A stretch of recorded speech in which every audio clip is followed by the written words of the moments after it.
This is an 18th century gentleman's weapon. Okay? This is not a military weapon, this is a civilian weapon. You wear this around town, you fight duel with it.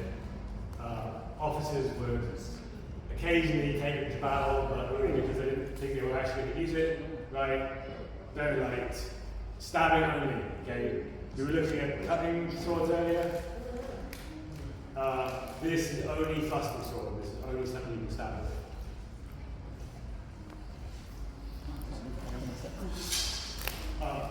Olympic fencing that you might be familiar with in fencing whites emerged out of Smallsword. Okay, Smallsword was a real weapon that became Olympic fencing and then got transformed.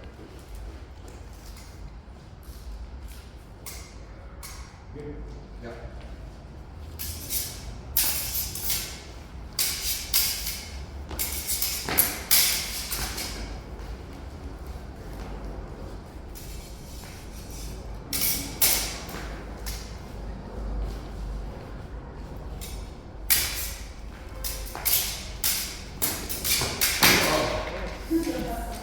Very nice.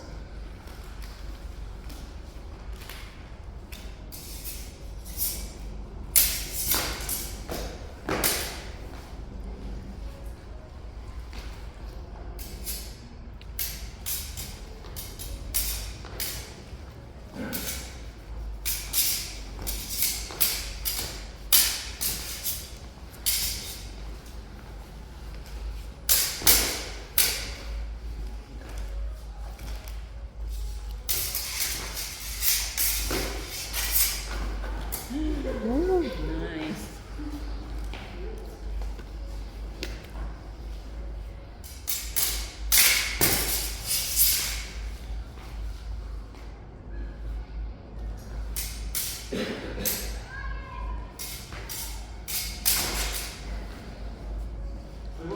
Sure.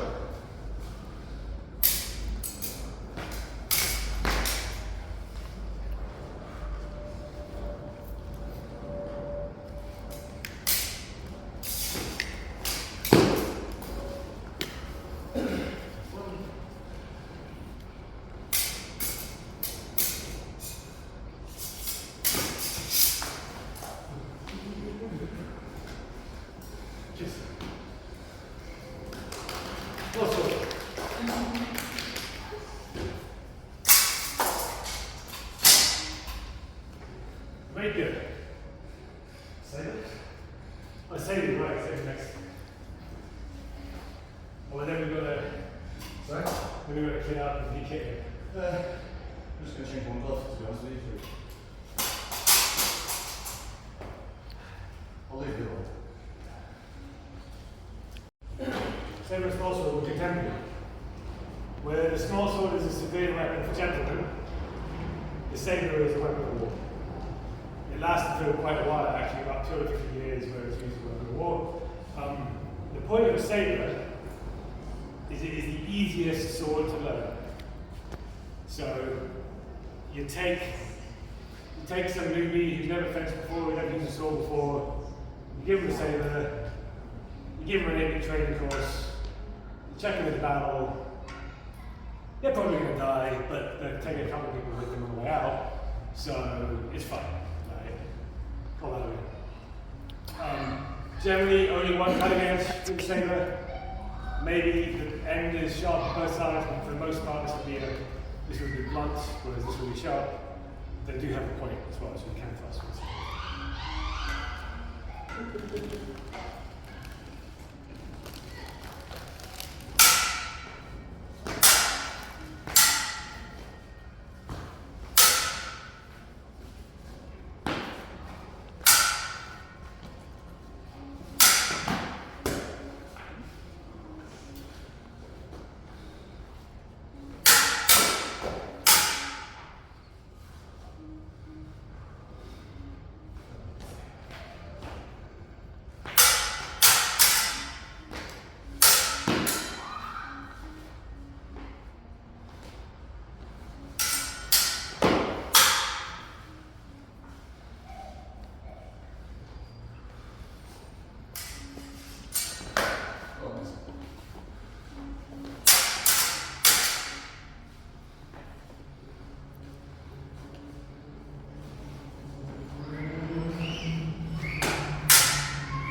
Cheers.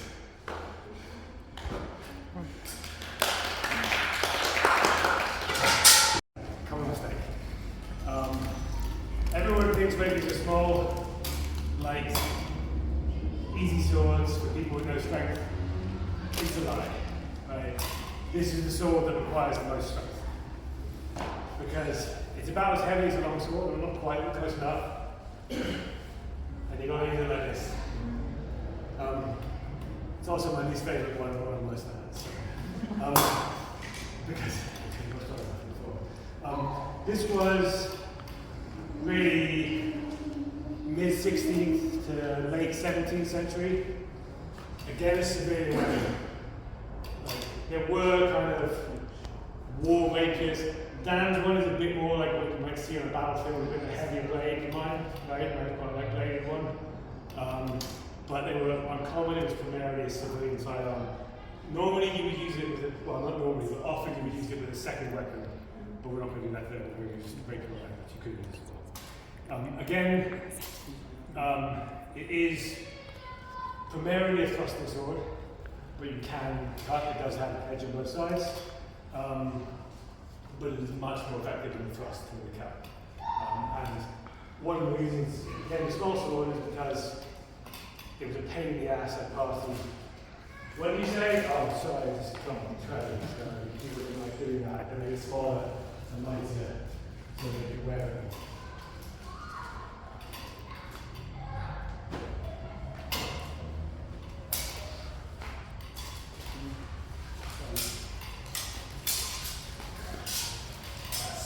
Weird changing by every weapon.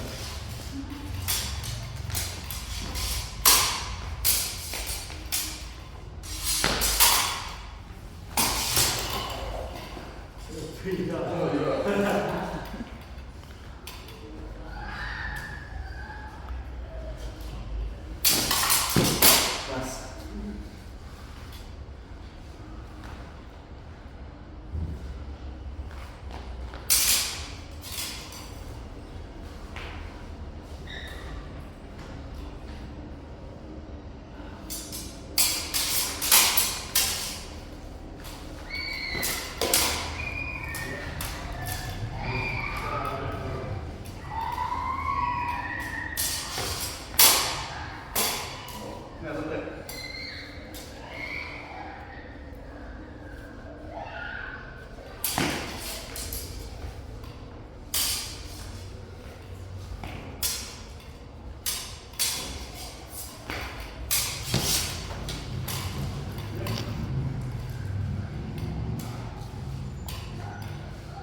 Yeah.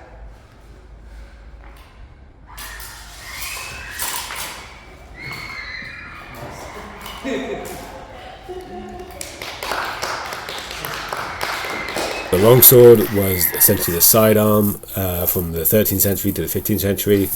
It might be what you would carry with you if you're going about town, or it might be your backup weapon if you're going to battle, although then you'd have a main weapon and this would be a fallback for. Two cutting edges and a thrusting point. It's obviously the main difference between this and the other weapons using two hands. It's also, of these four weapons, the one that Dan and I are most competent at, because it's the one that we teach and train.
Sure.